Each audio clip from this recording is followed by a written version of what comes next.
actively getting involved, and they are the pillars in the community in Haiti. So what are your views about the female contribution in a society like Haiti, and how they can be used as part of the solution, since they are so heavily dependent upon?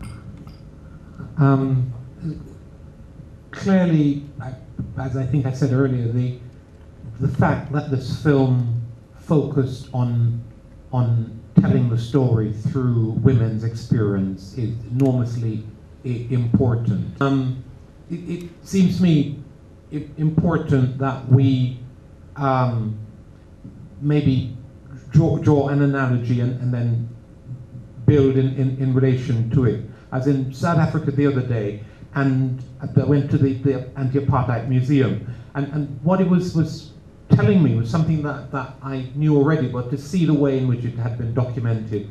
The apartheid was broken internally by the resistance of ordinary people, including children and women as well as men. And that was one of the wickedest structures that capitalism has utilized to extract profit and to organize exploitation. Now,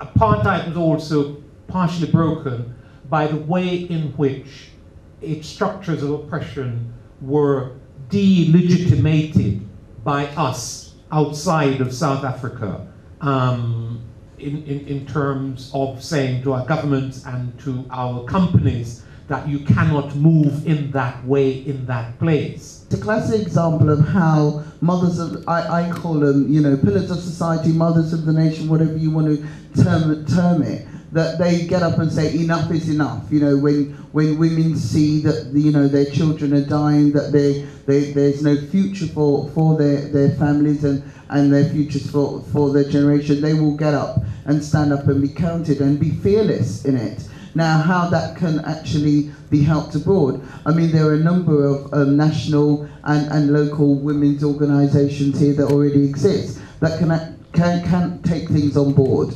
I was very encouraged, actually, because as I was watching the stories there, and obviously I'd read a little bit of the background, and so I knew there would have been, but as I was watching the story, if I was watching that without knowing that there was going to be any kind of action, I think that it would have really depressed me. But I knew it was coming. But what I would have liked to have seen, actually, was more of that. Yeah, and so I will undertake to do whatever I can, to see how, women that are here, because we have a lot of women organisations here that would, if their eyes are open, that they could do little things. Now, the important thing is to know what would make a difference. Yeah, because the thing is, sometimes you can organise yourself to do things and you think you're doing the right thing, based on the little knowledge that you have. I think the important thing is to know what, in practical terms, would make a difference for people to do here that would assist the women out there to make a difference in their localities as well. For example, in terms of the children and schooling and all these other things that they talk about in terms of living conditions, what practical things can be done here to assist them in order for them to organise themselves to make a difference where they're at. Thank you. Sarah, did you have a comment? Yeah, I mean, I think one of the things that the film brought out in the women's stories was the way in which neoliberalism impacts upon women. And it talked a little bit about the feminisation of poverty. And I think that's one of the reasons why women resisting, women taking action is so critical, because women are at the coalface of this oppressive system. It's them that we saw all the examples. It's them that are working for virtually nothing. It's them that are supporting their families. It's them that bear the brunt of the care for sick children or elderly relatives.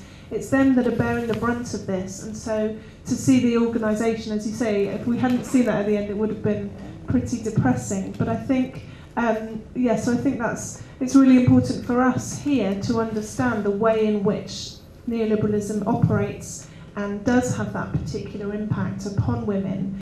So we outside, our role has to be this external organization, this delegitimation, this understanding of the structures of oppression and the way in which we can, having understood them, say to our powers that be, "You can't do that. You cannot do that in that place. You have to stop."